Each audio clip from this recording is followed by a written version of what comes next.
Today we're visiting Bodmin. It's a town in the centre of Cornwall that gets quite a bad press. Turdtowns says it's grim, with mouldy houses like rabbit hutches where nobody smiles. Is that warranted? Is Bodmin really as bad as that? Let's find out. Come and explore with us. Wow. You wouldn't sleep at night, would you? No. Hello everybody. Oh, I'm here here. he is. Hello. So where are we today then, Andrew? We're in wonderful Bodmin. We are. In the middle of Cornwall. Bodmin can get a bit of a bad press sometimes. It's a more inland town and it doesn't have so many of the coastal features of our seaside resorts. Yeah. It could be lambasted a bit. It can, but so too are other Cornish towns, especially in that middle spine of Cornwall, as you said, away from the coast, isn't it? But what are we doing here today, Sarah? Well, we're going to find a bit of the history. It's rich in heritage. It used to be the administrative centre for Cornwall because it had a number of institutions. I was having a little look before we came out today, looking about Bodmin, and something I came across was a newspaper article. It was in the Daily Express, and it was a couple of years ago, so 2023, and it talked about Bodmin, how there was a witch survey, consumer brand, isn't it, witch, and they'd looked at the best and worst towns and villages in the country. Yes. And do you know where Bodmin was ranked in that? No. In the whole country. Whole country? Whole country. It came out. Oh, there must be worse places. It came out second to bottom on that list. Second to bottom? Well, what was bottom? Did it tell you? It didn't actually. I can't believe that got second to bottom. Well, we're going to disprove that today. Bodmin is really not that bad. It's also been featured on YouTube a few times. There's a channel called Turdtowns. Yes. They came to Bodmin. Indeed, Turdtowns did a countdown ranking Bodmin as the second worst place in Cornwall. Number 2, Bodmin. Next up we have Bodmin, a town with a population of 16,000. A place that's situated smack bang in the middle of Cornwall. Bodmin is perhaps most famous for its jail, sadly no longer in use, but if it was, we have a feeling it'd be very busy today. Bodmin is grim, and when I say grim, I mean really grim. To smile would feel out of place in Bodmin. A vile town centre surrounded by steep hills on both sides with some of the most disgusting mould-covered houses plastered to the sides of the hills. And yes, some of these vile rabbit hutches were boarded up. You know you're in a place which is struggling when you see that. One of the quotes I could take away from that, they said to smile in Bodmin would seem out of place. Yeah, and I think they described it as really grim. Oh, okay. Well, we'll bear that in mind as we go smiling. Yeah. That's smiling. Bodmin is very much a working town in the heart of Cornwall. Maybe not visited so much by tourists, but people genuinely live here. They live out their lives. There's a leisure centre, a cinema, various supermarkets and quite a large industrial estate with high street names like Pets at Home, B&M, all that sort of thing. So it is easy to live here. It's also well connected, isn't it? Yeah, and tourists will come to Bodmin. There are attractions. Yeah, I mean, you've got the Bodmin jail. There's a lovely new hotel that's opened at the jail as well, so perhaps we can have a little look there. Yeah. You've got Lanhydrock House, which is close by, which is a National Trust property. You've got the Bodmin Keep, which is the military museum, and you also got the fabulous Bodmin and Wentford Railway as well. So there's plenty here for the tourists to find things to do. Yes. So if you've ever thought about maybe visiting or living here, this might just be the video you need to watch. So we're going to start our circular walk around Bodmin here, and behind me is a huge granite monument. Look at that! It just keeps going. I don't think I can actually get it all. There it is, there's the top. I did it. Well done. It's 144 foot high. This is the beacon here in Bodmin. This memorial monument is to Walter Raleigh Gilbert. Quite an easy name to remember, that, isn't it? It is, yes. What a name, Walter Raleigh Gilbert. Apparently he was an exemplary soldier, and that's why they erected this monument to him. Yeah, it's very impressive as well, isn't it? It's high up on the hill, overlooking Bodmin. Bodmin is sort of down in a bit of a valley, I suppose, isn't it? It kind of goes around the base of this monument here. I wanted to get a view of Bodmin, but you can't really see it from up here. You'd think you'd be able to, wouldn't you? Isn't it? Yeah. You can actually see this monument when you're driving along the A30. It's quite pronounced, isn't it? You can see it for miles around. Yep. But it's extraordinary, like Andrew says, that you can't actually see Bodmin from here. You can actually see Router and Brown Willie though on Bodmin Moor, which is very close to Bodmin. Bodmin town obviously gives Bodmin Moor its name. Have you said Bodmin enough? I think so. Have I gone Bodmin? You have gone Bodmin. Used a lot in Doc Martin, and perhaps we'll explain that term a bit later. Andrew, Can you get my leg up? you're getting too old for that type of thing. A bit. What are you trying to do? That's very impressive, isn't it? It is. I read somewhere that they were worried at one point this was going to fall down. Ah, well, I've got a book with me that'll help explain that. Oh, good. Should we dig it out? Let's do that. You have a book? We do. We have several books with us today to help tell the story of Bodmin and its rich history and heritage. This one is a collection of photographs, black and white ones primarily, and it does have in here the Gilbert Monument, and it said it was designed by somebody called Pease of Beconic, which is a house near here, and it was built by Eva of Helston. It has been inscribed with the lettering and the dedication to Walter Raleigh Gilbert, as you would expect. It also goes on to explain that in 1910 a cornerstone became displaced if evidently the needle had been struck by lightning. Now, the contractors repositioned the stone, but in 1933 the needle was thought to be swaying unduly and stone had fallen off. I think that might be when they put that metal girder around it. Thankfully, they've saved it and it is still here today.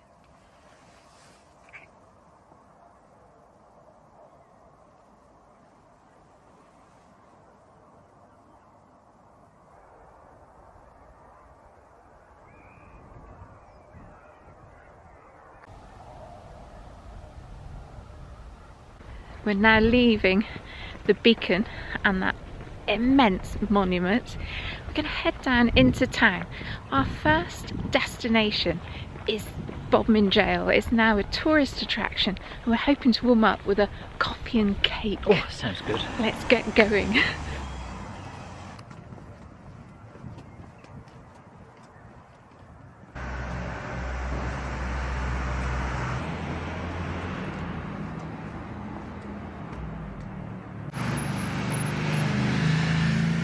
Around this corner should be the first sight of the old Bodmin Jail, and there it is with the big tower. Gosh, it's looking amazing. Our favourite game. Matching up the picture. Okay, so the first reference point we can make out is that cottage is above the turquoise van, so that hasn't changed. Okay, and then we can see off to the right these structures with the peekaboo dormer windows are still there behind the telegraph pole. The middle bit seems to have changed a bit, but definitely the tower is still there. So like we said earlier, each of us at different times have worked in Bodmin, and the hotel aspect of the jail has been developed since we were here last, isn't it? I remember walking around here when it was completely derelict. You could actually go in, you could actually see where all the old cells were. Yeah. It was just a shell of the building, wasn't it? That bit. Yes. It was quite a foreboding place to walk around when it was like that. Yeah, I do remember we brought the children at one time and we did threaten to leave them there, didn't we? We did. We're really cruel. If you're naughty. Oh, there's a fire engine coming out now. Speak in a minute.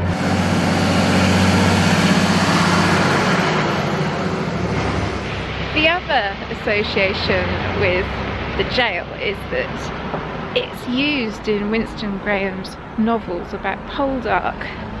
So Poldark actually spends a spell in there, and he also rescues one of the villagers who's accused of poaching. I think it's Jim Carter. He ends up in a cell in Bodmin.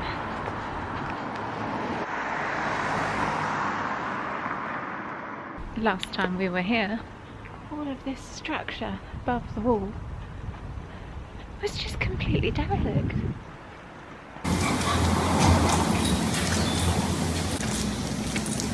So imagine the clang of that door, and that's it for a few years. Wow, it just goes on forever. Resident pigeon. What time's dinner time? You didn't get none, prisoner. Oh, but I'm hungry. It wasn't me, honest, Gov. It was the other bloke. Must have cost millions. It's very impressive. They've even put bars on the window, although as I recall they were there. Perhaps they've just renovated some of them. Oh, it's huge. Huge building. I love this. I'm already loving it. Gosh, it's changed, hasn't it? It's huge change, yes. Done a good job. And there's little details. I wonder if you'll spot the one I've spotted on the entrance porch. Look at it. Can you see what they've used? Oh, chains. Chains. Oh, very good. I love the bars across the windows as well. Yeah. Wow. I think some of those were here when we were visiting last. I wonder if they've replaced them or just renovated them. It's good, isn't it? It's amazing.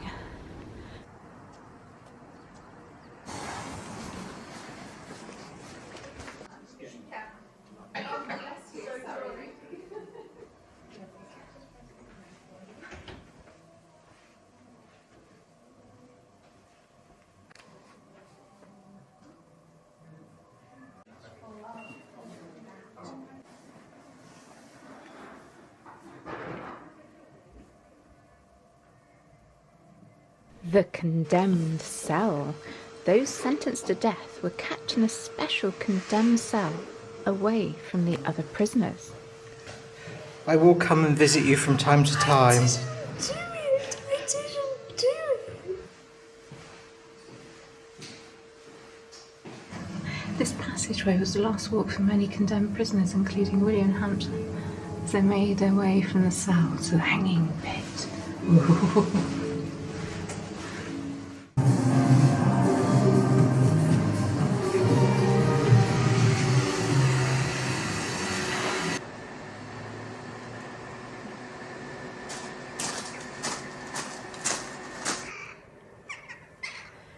Within our Around Bodmin book, there are some really lovely images of the jail. This one in particular, you can see it's the building that Andrew's just filmed. The gable end, the Dutch gable, and the way that the windows are aligned with 3 single and then a double. It's definitely from here. The caption underneath that photograph reads like this. It says Bodmin Jail, showing the naval wing, which actually closed in 1922. During the First World War, the crown jewels were secreted away in the depths of the jail, which I never knew. Whether or not they were there during the Second World War remains one of Bodmin Jail's enduring mysteries. What is certain is that during the war, the jail was used as a civil defence base and was also occupied for a time by American servicemen. Isn't that amazing? That's incredible. I didn't know that. Within this book, there is another caption under a different photograph that says a builder actually bought this site and he wanted to demolish it all. So we're really, really lucky that he didn't follow through with that plan. I think it's amazing what they've done here. It's not to be underestimated, No, is it? I remember coming here and seeing it when it was derelict. They've done an incredible job, isn't it? That's good. Really, Yeah. really good, isn't it? I would have thought this is a real boost to Bodmin. Yeah, Yeah. yeah. Just before we leave the jail, these gates are absolutely amazing. Can you imagine, as a condemned prisoner, that this is the last sight you would see of freedom before you were locked away, incarcerated in that building, and maybe condemned to be executed, because there were executions here. They were hung in part of the building back there, and I think if you've visited Bodmin Jail, you'll have already seen it. What an amazing structure.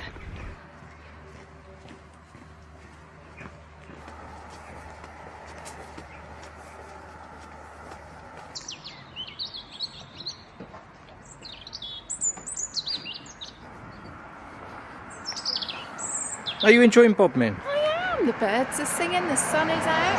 There's some lovely houses around. I don't think it's nice.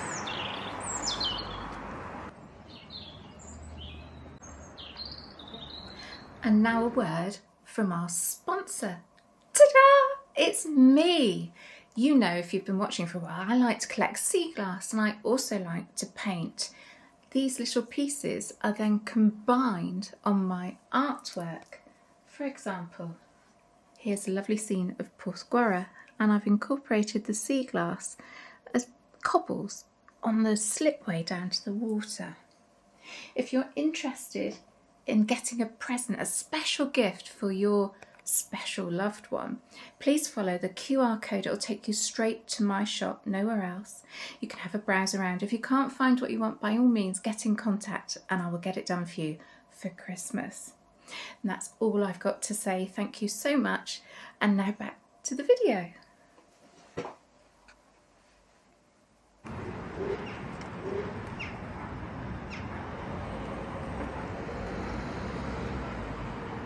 Sarah, I've been looking for a tree. Okay. And this is the tree I've been looking for. Oh, why? It's got a story. Oh, do tell. So in 1942, at the height of the Second World War, bombers were coming over from Germany and they were bombing the towns in the UK. And Cornwall got bombed. You'd perhaps think perhaps it wouldn't be, perhaps it wasn't so important, but we did get bombed. And some bombs actually hit Bodmin here.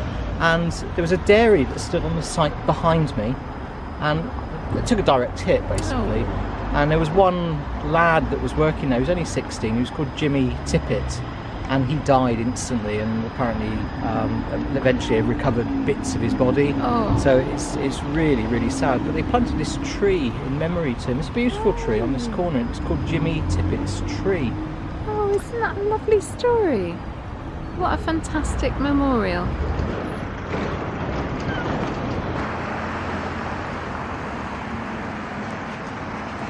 So to tell the second part of the devastation from that 1942 stray bombing raid, we're going to go and find Mill Street. There's an even more sad story.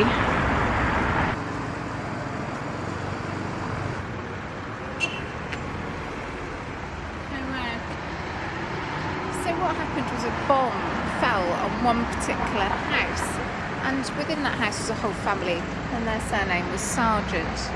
And this is a plaque commemorating the whole family that died on that day, on the 7th of August 1942. I've actually got some photographs of the devastation and how the community came together to try and help. They supported the roof and tried to dig out the family. What's quite touching is, obviously it's just gone Yes. past Remembrance Day, isn't there? And there's Yes. a reef here, a poppy reef. Have you seen a name on it? Laid by Mr. Mike Sargent. Yeah. Oh, he must be a relative. It's gotta be, innit? Oh, how sad. Here is the site after the bomb hit, and look, they've literally propped up the remains of the roof to try and find anybody that was going to survive that. So again, here we have the whole community has come out to try and help. They're just temporarily propping up the rest of the building. And this photograph on the lower part of the page is actually what we were talking about a moment ago, where Edgar Tippett, 16-year-old boy, died here. That's really sad, isn't it? And even more sad, just to go a step further, there's the graveyard with all of the coffins lined up. The same family. Yes. Gosh. Yes. Anyway, we have to turn this video around. We're going to go and find a curiosity now that is somewhere up on the hill along this road.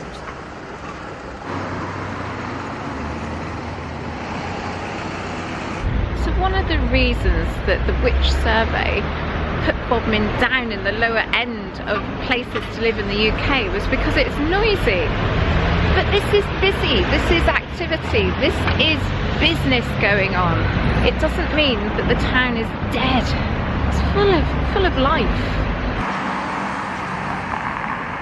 The reading room, coffee and books. You can come in and read a book whilst you sip on your coffee, and all funds are going to Cornwall Mind, a charity which is a community project within the town. Cornwall Mind is a local charity providing help in our local communities to improve mental health.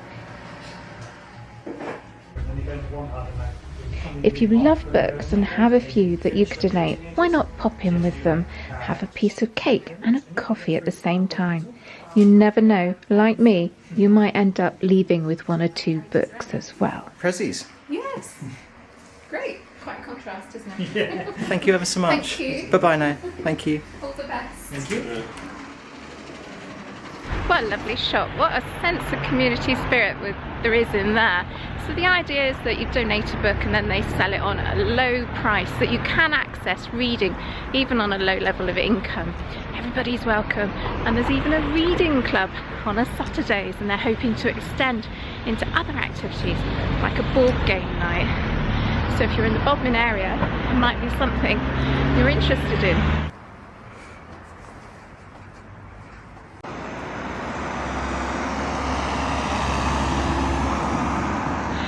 Walking out there, you realise Bodmin is in a valley. And oh gosh, you can see where we started today. Gilbert's Monument is up there. I do enjoy a circular walk when, as you go round, you can see bits that you've already walked. Now, here in front of us is a real curiosity. Let's share it with you. I've never been here. No! And I wanted to come here for ages, and now we have. This building is Bury Tower. In the 12th century biography of St. Petroc, it's stated that the saint founded 2 monasteries in Bodmin during the early 6th century. One was situated in the valley where the parish church now stands. The other upon a tumulus to the north, thought to be here, below the foundations of Bury Tower. The name Bury is derived from Saxon for settlement. Essentially what you need to understand is Bodmin is a really, really old town. It predates most records. So they think the church ceased here around about 1548, and by the early 1700s all that remained was this ruinous tower. It's said that the church, the building material in the church, was taken down and it was used to build the vicarage. The vicar was given permission by the Bishop of Exeter to do just that, but he also liked new quarried stone, so he couldn't be bothered to take down the tower. He just took the church. So I'm now inside the tower, and it does seem strange that it's thought that 6th century monastery is under the foundations of this structure. And you can't see any of it today. I wish that gate was open. Love to go up there. Look, little winding staircase. Probably for the original bell tower. So there's clearly some steps inside it. There's a gate there, and it's obviously locked. You must be able to get up to the top then. Yes, to ring bells, isn't it, and stuff? Well, there wouldn't be any bells in there anymore, would No, there? not anymore, but in the day, back in the day. Oh, okay. No? Well, they would have rung them from down below, wouldn't they? Oh yeah, because you have ropes, don't you? But you still have to get them, I don't know, maintain the roof. I don't know, have a view of a Bodmin. Yes, that's what it was for.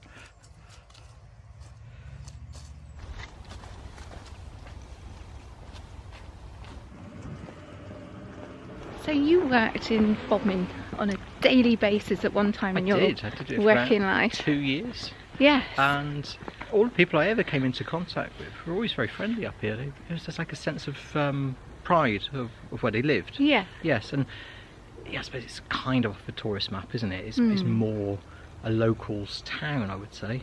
It's a town to live and work in, isn't it? It's not necessarily a town for tourism as such, although you have got touristy elements. It's somewhere you can live successfully as well, isn't it? House prices tend to be a little bit lower here, don't Yes, yeah, a bit more affordable. More affordable, absolutely.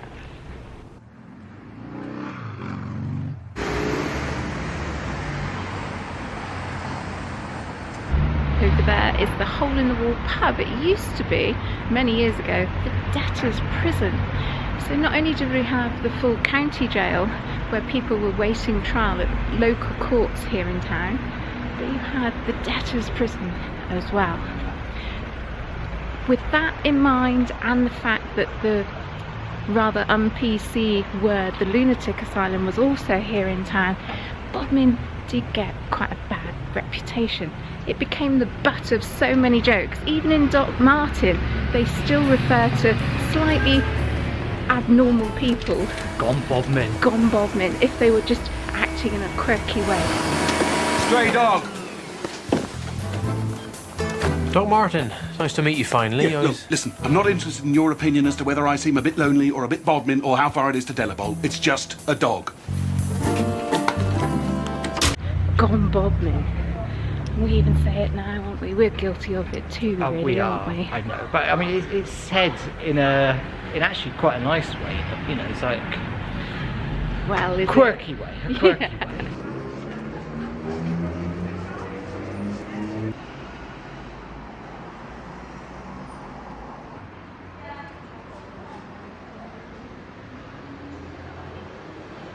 So this building behind me used to be the county court for many, many years.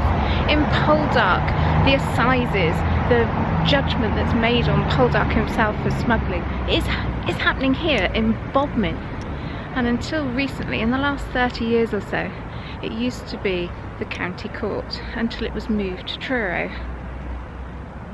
For many years, Truro and Bodmin kind of pulled back and forth to become the administrative centre of Cornwall. Eventually Bodmin did lose that fight once the court moved down to Truro.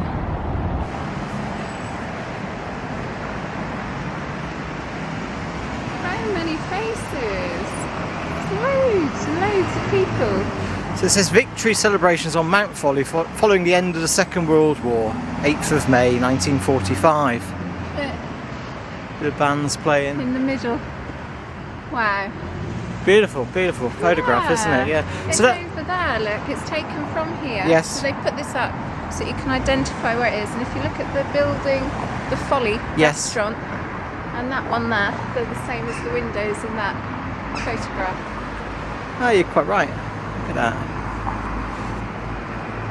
So that photograph was by a chap called George Ellis, Yeah. and I mean that's what he did. He was a photographer, but he captured a lot of social history. I think he was from Bodmin. I think actually he lived in this area. His house is actually just up there in It's St up there, Nicholas is it? Street. Yes. Oh, we're going up there in a minute, aren't we? Yes, we'll pass it. But Bodmin has tried to celebrate this man, and throughout the town you'll see photographs, black and white photographs on boards where they were taken by this man. They're all throughout the town.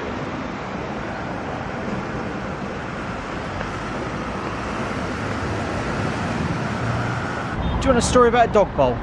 Yeah, Come on in. it's very curious. This way. A certain sense of jeopardy with road design in Bodmin, isn't there? I think we can go. Can we go? Go on then. Oh my goodness. So when they redeveloped Bodmin a few years ago, they got rid of all the zebra crossings and just replaced them with paved areas. As a pedestrian, it is a bit of a step on it and hope for the best.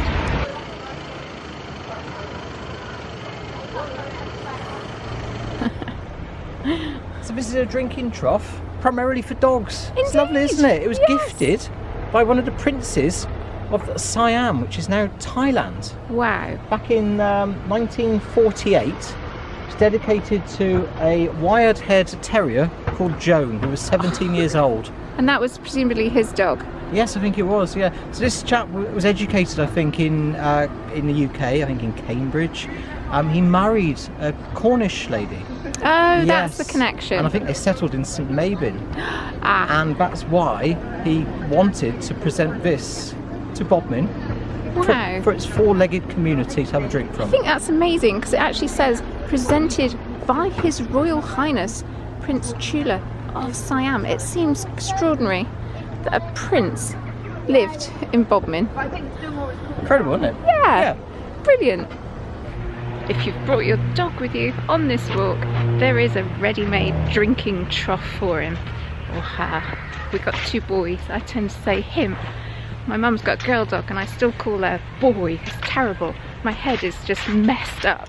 You're going to confuse her. I know. Him, her, him. I'm confused. I need a drink.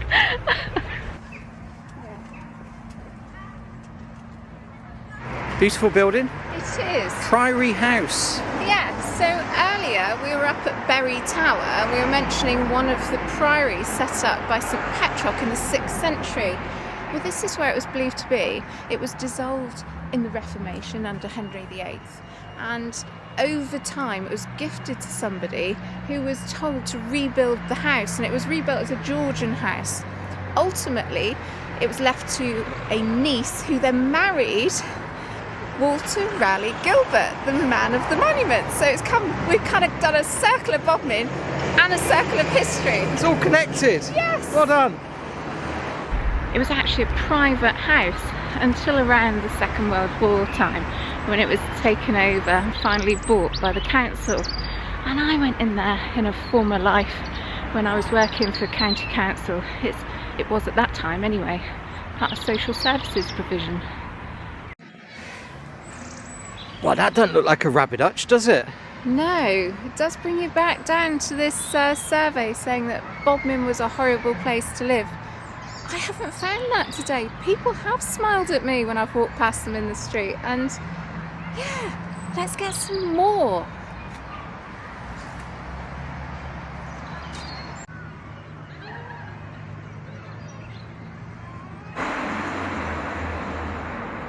We're now leaving town and heading up towards the branch line, Bodmin and Wentford Railway, which is now a heritage railway with steam engines. It's fabulous. It goes down to Bodmin Parkway. Yes.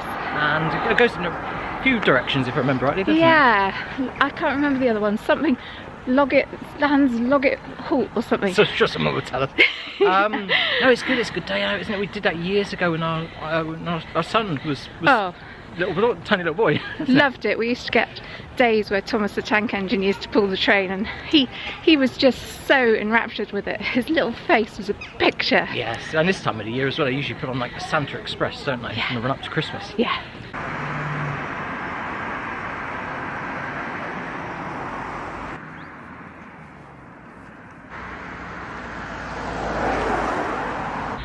Beacon Road. Steep.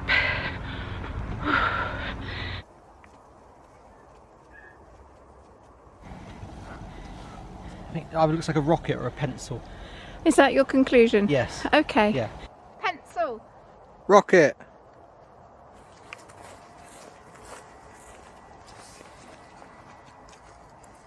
Ta-da!